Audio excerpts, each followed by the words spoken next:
क्या स्टार्स की वजह से भी हमारी पर्सनालिटी में कुछ रेड फ्लैग आ जाते हैं क्या? सारी चीज़ों का एक कॉम्बिनेशन है। आपकी प्लानिटरी की जो पर्सनालिटी ट्रेट्स है वो आपके अंदर आती हैं। आपकी प्लेसमेंट ऑफ द प्लानिटरीज कुंडली में क्या है वो भी आती है। जो प्लैनेट रूल कर रहा है वही आपकी पर्सनालिटी में रिफ्लेक्ट करेगा, वही दिखेगा और वही फिर रिजल्ट्स आ जाते हैं रेड फ्लैग के तौर पर। एंड इन मेनी केसेस लोगों को यही नहीं पता होता कि कौन सी ज़ोडिएक देखनी है, सन साइन देखना है, मून साइन देखना है। अब ये तो बड़ा कंफ्यूजन है कि हम कौन सा वाला राशि देखें, हम डेट ऑफ बर्थ वाला देखें, बर्थ वाला देखें। मुझे लगता है जो वैदिक, अगर आप वैदिक फॉलो करते हैं, हाँ। अगर आप कुंडली को मानते हैं तो आपको जो आपकी जन्म की राशि है वही देखना है।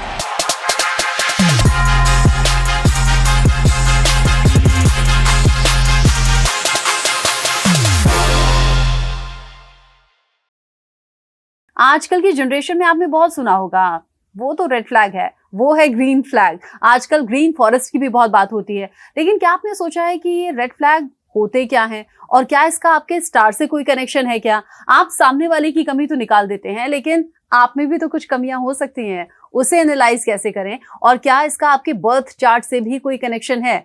इन सभी सवालों का जवाब जानने की कोशिश करेंगे और इसे ज़ोडिएक साइन और न्यूमरोलॉजी के हिसाब से भी समझेंगे। मेरे साथ हैं बेहद फेमस एस्ट्रोलॉजर प्रियंका, जो कि आपके सभी सवालों का जवाब देंगे। प्रियंका, बहुत बहुत स्वागत आपका हमारे शो पर। रेड फ्लैग जो कि हम बड़ा सुनते हैं आजकल की जनरेशन में, पहले तो हम कहते थे ये ठीक नहीं है, हाँ ये ठीक है, लेकिन अब तो सीधा है, ये रेड फ्लैग है, ये ग्रीन फ्लैग है और ग्रीन फॉरेस्ट के पीछे ज्यादा भागते हैं। तो ये रेड फ्लैग क्या ये हमारी राशियों से जुड़ा होता है, हमारे बर्थ चार्ट से कनेक्ट होता है? क्या स्टार्स की वजह से भी हमारी पर्सनालिटी में कुछ रेड फ्लैग आ जाते हैं क्या? एब्सोल्युटली यस, ये बहुत ही अच्छा क्वेश्चन आपने किया।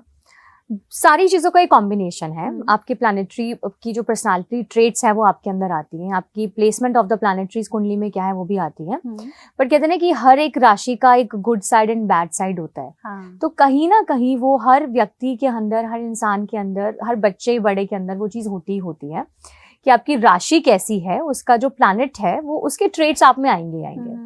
फॉर एग्जाम्पल अगर हम फर्स्ट राशि की बात करें जो एरीज होते हैं, एरीज राशि वाले बहुत ही ज्यादा अट्रैक्टिव होते हैं, but on the other side उनकी नेगेटिव साइड अगर देखो, जिसे हम बोलते हैं कि रेड फ्लैग देखो, तो बहुत ओवर एग्रेसिव राशि है ये। इनको गुस्सा बहुत ज्यादा आता है, स्टीडी हेड डिसीजंस लेना, जल्दीबाजी के डिसीजंस लेना कि करेंगे पहले और सोचेंगे बाद में, तो ये इनका एक नेगेटिव साइड होता है।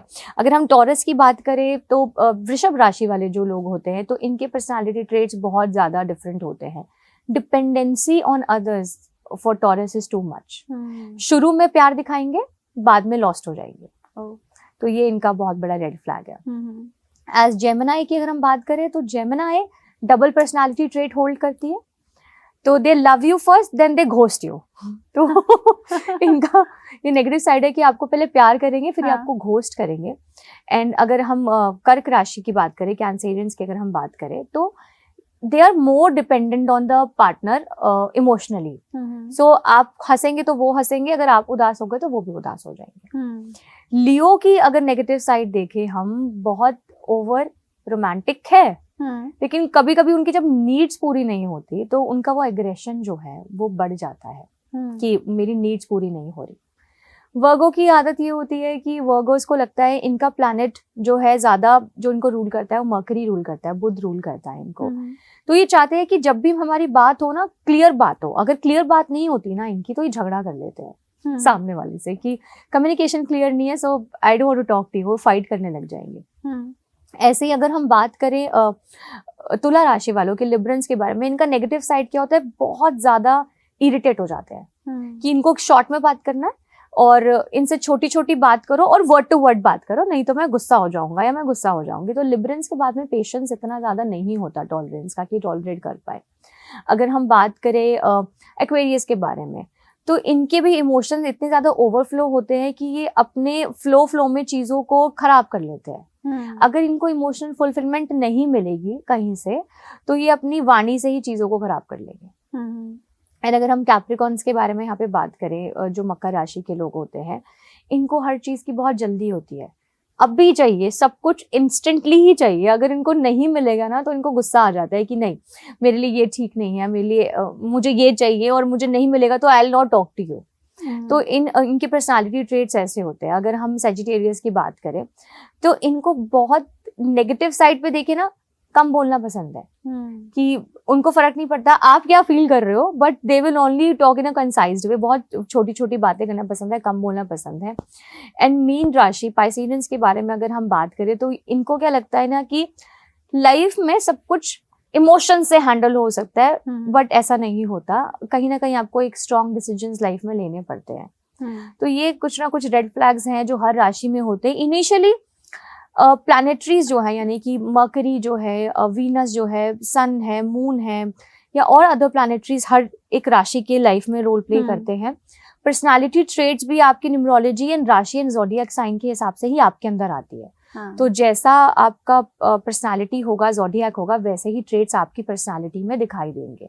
कुछ राशियों में बहुत ज्यादा ईगो होती है, कुछ राशियों में बहुत ज्यादा इमोशंस होते हैं, कुछ राशियों में बहुत ज्यादा एग्रेसिवनेस होती है। तो हर प्लैनेट का जो बिहेवियर है वो ज़ोडिएक के अंदर आएगा ही आएगा, नो मैटर व्हाट। यानी जो प्लैनेट रूल कर रहा है वही आपकी पर्सनालिटी में रिफ्लेक्ट करेगा, वही दिखेगा, और वही फिर रिजल्ट्स आ जाते हैं रेड फ्लैग के तौर पर। ज़ोडिएक साइन से तो हमने समझ लिया, लेकिन क्या न्यूमरोलॉजी के हिसाब से भी इसे समझा जा सकता है कि 1 नंबर वाले ऐसे होंगे, 2 नंबर वालों में ये रेड फ्लैग होगा? ऐसी अगेन सेम कॉन्सेप्ट है। एक चीज रचना नहीं बदलती, वो है आपके प्लैनेटरीज। प्लैनेटरीज के हमारे जो सेटअप्स है आपकी कुंडली में, यानी कि कुंडली में 12 घर है और 9 ग्रह हैं। नवग्रह का सेटअप कभी चेंज नहीं होगा, ना उसकी पर्सनालिटी चेंज होगी, ना उनका बिहेवियर चेंज होगा। चेंज क्या होता है हर इंसान की लाइफ में, प्लेसमेंट चेंज होती है प्लैनेटरीज की। ओके, इसीलिए जब सेम नंबर के 2 लोग हैं तो उनकी पर्सनालिटी डिफरेंट होती है, क्योंकि उनका बर्थ चार्ट कुछ और कह रहा होता है। एंड इन मेनी केसेस लोगों को यही नहीं पता होता कि कौन सी ज़ोडिएक देखनी है, सन साइन देखना है, मून साइन देखना है। तो ये कंफ्यूजन दूर कीजिए। ये कंफ्यूजन मैं दूर कर देती हूँ। ओके, सो जो सन साइन होता है हमारा, वो हमारे डेट ऑफ बर्थ के हिसाब से होता है। यानी कि अगर किसी का एग्जाम्पल वो अगस्त बॉर्न है, 14 नंबर है, XY ईयर में बॉर्न है, तो वो जो डेट ऑफ बर्थ है उसकी पर्सनालिटी, उसकी ईगो, उसका बिहेवियर रिप्रेजेंट करता है। ठीक है। अगर आप वैदिक में जाएंगे तो जहां पर जब आपका बर्थ हुआ, आपकी जो 12 घर हैं कुंडली के, वहां पे चंद्रमा कौन सी राशि में बैठा हुआ है वो आपकी राशि होती है।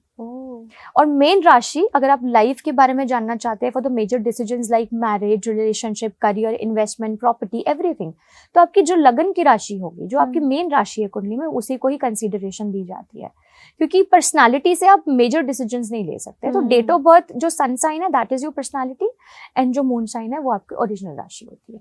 और ऐसे ही हमारे नंबर्स होते हैं। अब ये तो बड़ा कंफ्यूजन है कि हम कौन सा वाला राशि देखें, हम डेट ऑफ बर्थ वाला देखें, बर्थ वाला देखें, या दोनों देख सकते हैं। जो अल्फाबेट होते हैं हमारे नेम्स के, उसके हिसाब से भी हम राशि देखते हैं। तो ये तो बड़ा, मुझे लगता है जो वैदिक, अगर आप वैदिक फॉलो करते हैं, अगर आप कुंडली को मानते हैं, तो आपको जो आपकी जन्म की राशि है वही देखनी चाहिए। और अगर आप वेस्टर्न कल्चर को फॉलो करते हैं, डेट ऑफ बर्थ को, न्यूमरोलॉजी को ज्यादा कंसिडरेशन देते हैं, तो फिर आपको डेट ऑफ बर्थ के हिसाब से सन साइन फॉलो करना चाहिए। ठीक है, तो इस कंफ्यूजन से बाहर निकलते हैं, हम न्यूमरोलॉजी के हिसाब से जान लेते हैं, वहां कोई कंफ्यूजन नहीं रहेगा। सो नंबर 1 की अगर हम बात करें तो इनका रेड फ्लैग क्या होता है? सन है, सिंगल नंबर 1 है, इनको रूल करने का बहुत ज्यादा शौक होता है, तो ये डोमिनेटिंग ज्यादा होते हैं। इनका डोमिनेंस इतना ज्यादा बढ़ जाता है कि अपने रिश्तों को हर जगह से इनको रूल करना है, कि मैं ही हूँ, तो मैं ही संभाल सकता हूँ, तुम्हें नहीं पता कि क्या करना है। तो ये इनका बहुत ज्यादा रेड फ्लैग है। अगर हम 2 नंबर की बात करें, 2 नंबर की अगर हम बात करें, इमोशनल ओवर थिंकिंग और इमोशंस ओवरफ्लो, लाइक ये सिचुएशंस में ओवरवेल्म फील करते हैं, तो ये रेड फ्लैग है। आप हर सिचुएशन में ओवरवेल्म फील नहीं कर सकते, कहीं ना कहीं आपको स्टेबल एनर्जी तो अपनी शो करनी पड़ेगी अगर आपको लाइफ आगे बतानी है। तो 3 नंबर की बात करें तो रिबेलियस तो होते हैं ये, लेकिन रेड फ्लैग ये है अटेंशन सीकर। अगर 3 नंबर वाला पर्सनालिटी वाला कोई व्यक्ति आपके साथ बैठा हुआ है और आपने उसको देखा नहीं या एडमायर नहीं किया, तो उसको लगेगा मुझे कोई पूछ नहीं रहा है, तो वो बहुत बड़े अटेंशन सीकर होते हैं।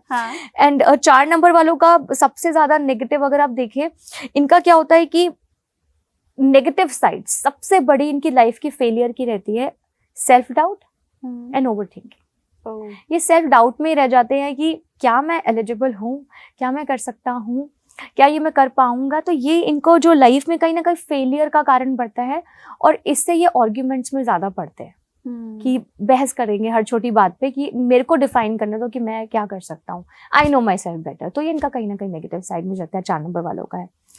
5 नंबर वाले कमिटमेंट तो करते हैं, बट बहुत ही ज्यादा रेस्टलेस एनर्जी होती है। अभी कमिट करेंगे तो कल उनसे नहीं हो पाता, तो ये इनका बहुत बड़ा रेड फ्लैग है कि कमिटमेंट्स तो करते हैं लेकिन उस पर पूरा खड़ा नहीं उतरते उसके ऊपर। नंबर 6 वीनस का है। इनको अपने पार्टनर को, अपनी लव लाइफ को, अपनी लाइफ को कंट्रोल में या ओवर रूल करना बहुत ज्यादा पसंद है कि मैं इसे कंट्रोल करके रखूं, मेरे पार्टनर को कंट्रोल में करके रखूं, चाहे वो इमोशनल लेवल पे हो चाहे वो फिजिकल लेवल पे। They want to be a controller of their life. So ये इनका बहुत बड़ा रेड फ्लैग है। 7 नंबर की हम बात करें तो इमोशनली पैटर्न इनका क्या होता है, over thinking, negative thoughts and alone रहना पसंद करेंगे।